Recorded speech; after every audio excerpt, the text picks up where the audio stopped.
Hey, deserving listeners, I thought I would watch some of the interviews after Love is Blind Season 3 with the cast members. Let's watch. There's so many people out there listening to this show too. And I think, we are so afraid to voice our insecurities for fear of people judging us and things like that. But I think sometimes we can just feel a little bit better when we get it out there and make other people feel seen and let them know that it's, we all struggle with this stuff and it's okay. And we can still be our best selves despite having some insecurities. Yeah, no, absolutely. I think when it comes to my insecurities, it's really, I'm too nice. I don't know how else to put it. I'm too nice. I'm too trusting. I've been that way all my life.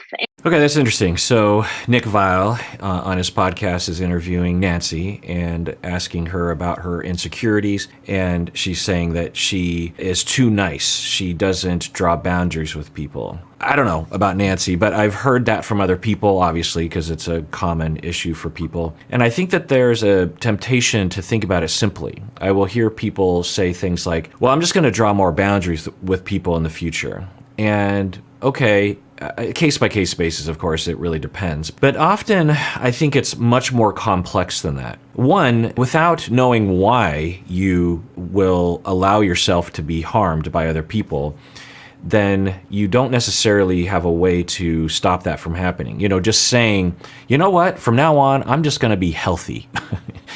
Unless you know what led to the unhealth, then you don't know what to address. You don't know what to change. You don't know what to heal from, what to watch out for, what your triggers were. Because it's not like for Nancy, when she was with Bartice, she knew that she was being harmed, right? Or that she wasn't drawing any boundaries. If you asked her, she'd be like, well, I just feel like this is worth trying to see if it will work. So the chance that the next time this happens, it's not likely that she's going to notice the situation when she's in it, right? And I'm trying to think about clients that I've treated that have said similar things to me. And off the top of my head, it's because, I've treated thousands of people, and I've treated a lot of people with this issue. Often these individuals are women, but some of other genders as well, of course. But I would say that a common thread, at least that pops into my head right now, is getting to know your needs and your wants. Because when you are in full contact with your needs and your wants and your emotions, which not all of us have, then when someone is mistreating us or not meeting our needs,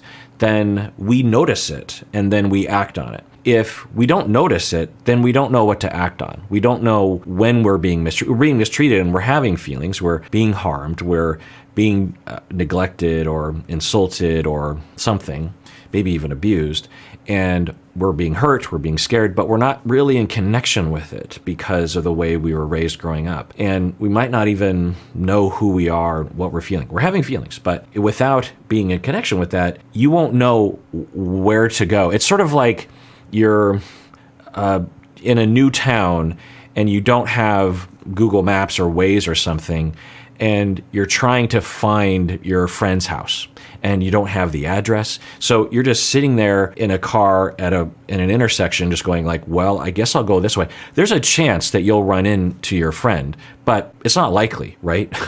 But you feel like you have to do something, so you just keep driving and you just keep wandering around, right? And that's the analogy, is that when you aren't really in connection with your emotions and your anger too, when you're being, mistreated, when there's injustice, then you are trying to meet your needs. You're trying to figure out, is this a situation that is unfair? What do I want? How do I assert that? How do I communicate what I need in a situation like this? You're trying to figure that out. So you're driving the car. You're like, well, I know something's going on, so I need to get from A to B. I know that there's a need there. I'm in connection with myself enough to know that I want a secure relationship, or I want to feel good in a relationship. I want loyalty and dedication and to be treated fairly or something. So I know that. So I know I'm on a journey. I know I'm not there yet, so I'll just keep driving. But you don't really know what to guide you. The map, the Google map or the Waze, is your feelings. When he does something, right away you feel, oh, we need to turn left here. Like I shouldn't be turning right. I shouldn't be going straight. I should be turning left here. And that means I need to tell them, hey, what you're doing, or hey, that's good, but do this instead, or do additional this or something. So I think Nancy could be a candidate for that. I don't know. We didn't see a lot of the inside psychology of Nancy. So I don't know. There are other reasons why people would say things like this, like, I'm too nice. I think another reason why someone would say this is that they were raised in a healthy family, in a family that was trustworthy. And so these individuals tend to trust others. And then they enter the world and they find out, oh, not everyone is like my family, and I have to grow up and realize that I can't necessarily trust everyone. And I think another reason why someone might say that I'm too nice is that they have low self-esteem, and they tend not to think that they're worthy of assertiveness or worthy of someone paying attention to them or something. They might even have a complex around being attracted to people who will reject them. You might know someone with low self-esteem who tends to date a lot of people who just right from the get-go is a pretty good indication that it's not a good match, that the person they're attracted to is not likely to settle down with them. The person could be married, the person could be kind of a D-bag or something. There's various different indications that the person who is too nice doesn't either acknowledge or notice or care or something, and so they're frequently in relationships with people that from the beginning were not a good choice, and then they get mistreated, and then a year later they break up and they're like, I'm too nice, but it's something else, right? They're trying to recreate a relationship from their childhood. Maybe they had a parent, a father who wasn't really there for them, and they're trying to work that out subconsciously or something. I don't know. I'm just rambling. Stabbed me in high school, and I still loved her for it after, right? Or worked on a friendship that probably should have been over years ago. So I think, and I don't really know if it's an insecurity or weakness, how you would call it.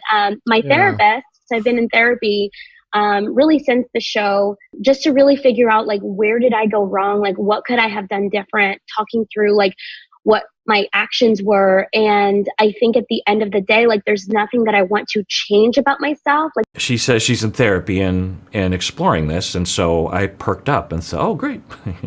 And I'll tell you, more and more of people, and including these cast members, will talk about how they're in therapy. And it doesn't seem like a show, like a put on. They seem to be legit in therapy because they want to be, right? And it's extremely encouraging, I'll tell you, because 10 years, even 5 years ago, I feel like that wasn't the case. I mean, certainly a lot of people were in therapy 5 years ago, but I feel like the pandemic really just accelerated the destigmatization and the recognition of therapy and how it's helpful. So we're living in quite a time right now. So if you want a career in therapy, there's a lot of clients out there. I think there's too many clients, from my understanding. And if you want more information about that, you can go to my website and click on for novice clinicians, I think is the category of episodes. And there's a lot of episodes about beginning a career as a therapist. Anyway, but then she describes, and it's hard to know, of course, but the way that Nancy describes her work with her therapist, it sounded very pragmatic, sort of CBT-ish, and it sounded like the opposite of what I would hope. And of course, it's just my shtick, it's just my thing and my style, that it would have something to do with something fundamental to her personality. We all have issues. It's like all of us benefit from therapy, and so she just said, there's nothing about me that I would like to change about myself. Now, I don't think that Nancy should beat herself up. I don't think she should blame herself. It's dating, and the show is engineered such that they make them stay in the relationship much longer, I think, than they would otherwise. I think Bartise would have left her maybe a week after meeting her if he was just in the real world. But because the show and the contract and the producers and whatever, they, I think, make them stay together. And so I think in the real world, Nancy would have met a guy, dated him, had some feelings, and been like, well, he wasn't into me, and we dated very briefly, a couple weeks, and so, what are you going to do? But the way that the show is, you're at your fiancés, you're at the altar. Anyway. So the way she describes her therapy, let's rewind that. And I don't really know if it's an insecurity or weakness, how you would call it. My therapist, so I've been in therapy really since the show, just to really figure out like where did I go wrong, like what could I have done different, talking through like what my actions were. And I think at the end of the day, like there's nothing that I want to change about myself. Again, I don't know what that means. I'm just reading it. I guess what I'm always feeling is hopeful and optimistic that people will find the right therapist, because there's a lot of different therapists out there, a lot of different styles, a lot of different ideas. And frankly, there's a lot of bad therapists. I think they're in the minority, anecdotally, but they're out there. I've met them. I've been in therapy with bad therapists before. So, or I don't know if I can say they're bad, but bad for me, let's just say. And so I do know there are bad therapists out there, because there are many case studies that I've read and I've been involved with as a consultant legally with therapists that were legit, I'm just going to say bad, because they were unethical, they were harmful, they were narcissistic, literally, with a personality disorder, and would exploit their clients. And so they're rare, very rare. That sort of thing is pretty rare. But they're out there. So I'm always hoping that that's not going to happen, that the cast member is actually going to meet someone that's really going to be able to help them. I'm always hopeful that Darcy or Ed or Liz or Angela these individuals are going to go to therapy. It's going to be the right therapist, and they're actually going to be able to improve. Mike and Natalie, I when they went to therapy, I think just to one session, I was so hopeful that because this therapist that they went to seemed to really help. So when she says she's in therapy, I'm like, oh, okay. But then the things that she says, I'm just, so if I heard Nancy say right there, she's like, I'm in therapy, and there are some things about my childhood and my life. I mean, my parents were great, but there were some issues, slight issues, that have led to me developing certain schemas or certain triggers or relational issues that cause me to do things that aren't necessarily in my best interest. And I'm learning how to change that. I don't blame myself for what Bartise did to me, because I feel like, and he wasn't terrible to me, but I feel like he did kind of deceive me, and he did let me down, and he did mistreat me in a way, because he kept talking about Raven. He didn't really think about my feelings. He didn't seem very caring and considerate of my feelings.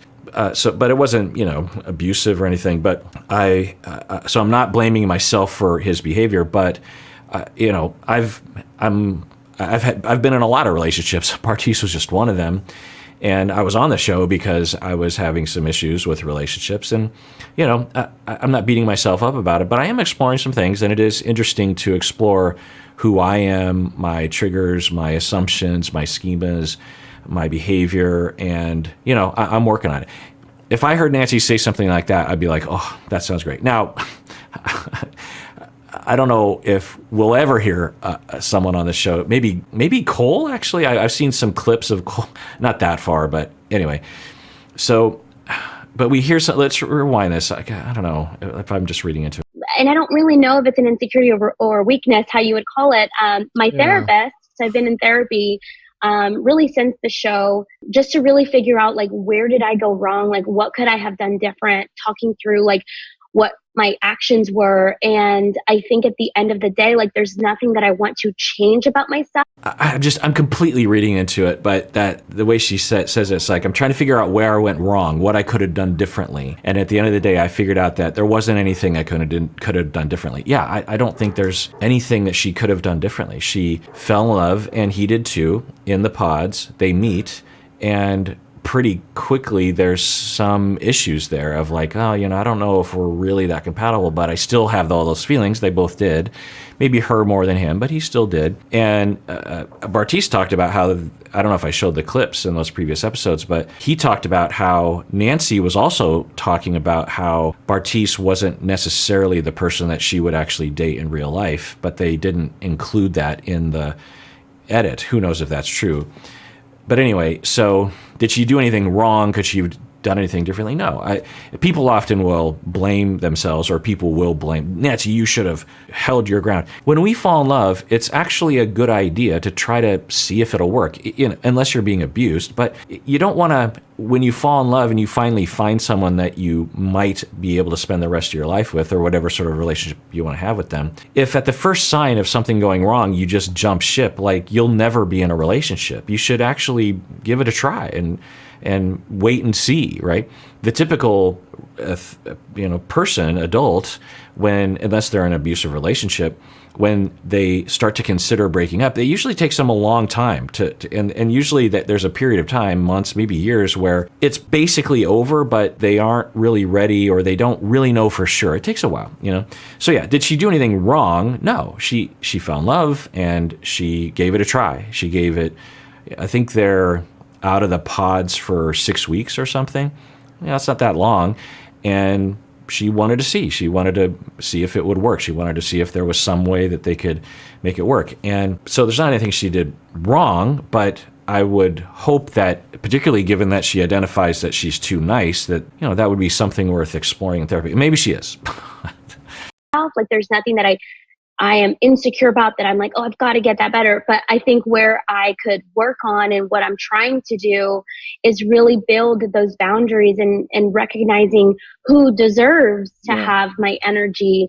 And really identifying. I almost feel like I like graphs, I like bubbles and lines. So I feel like maybe color coordinating, like what circle of friends and family. That's right. So I like graphs too. I follow a subreddit, something like graphs are beautiful, or data is beautiful. Anyway, and I can relate to that. So yeah, I mean, that's great. Of course, that she would be able to explore, well, I think I want to really be intentional about my relationships, not just say yes to everyone. Absolutely. But I worry that if it really is a problem that she's too nice, and maybe it's just a small problems, but if it's significant, I would hope that it would go beyond just that. That would be a wonderful first step, of course, but I would hope that it would go beyond that. And I worry that she or others that I see on this show that are in therapy are in a therapeutic relationship where the therapist is fairly brief and surface, helpful, absolutely helpful, but not really deep in a way that might actually be helpful. Now, maybe Nancy doesn't want to do that or doesn't need it. I don't know. Or maybe I'm reading it wrong. I don't know. I just really have a lot of hopes for these people. I care about them. It might not always be accepted or appreciated the way that it should be. So that's honestly my biggest lesson that I learned from this show, watching myself, and maybe just asking more questions too. I think that a lot of the times I was just kind of letting the conversation flow, and there could have been moments where I could have probed more questions, but it's a lot to digest in that moment that, you don't get prompted to be like, oh, well, ask this next, so. True. Yeah. I'm glad she's observing that. It is interesting to consider that these individuals are watching the TV show and watching their relationship unfold, and how educational that would be, how therapeutic that would be, how self-awareness building that would be. Imagine if a TV crew followed you around for 8 weeks and filmed your most dramatic moments with your partner, and then made a TV show about it, and then you watched it.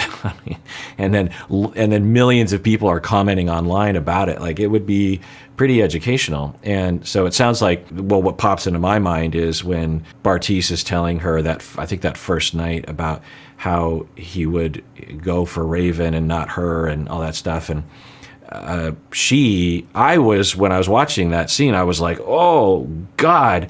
And I thought, oh, Nancy, but Nancy was real blank. She was just like, she didn't look happy, but she didn't say much. And I remember thinking, I wonder what's going on in her mind, because you would imagine there would be like, what are you talking about? Or do you not want to be with me? What's going on? I don't understand. Or even kind of drilling down on some of the things that Bartise specifically said. Like, he said, Raven and I are the sort of people that when we walk into a party, people want to know who we are. People want to meet us. It was something, maybe I'm exaggerating a little, but it was basically some statement like that. And if I were Bartis's partner, fiance, I would go, what is that statement mean?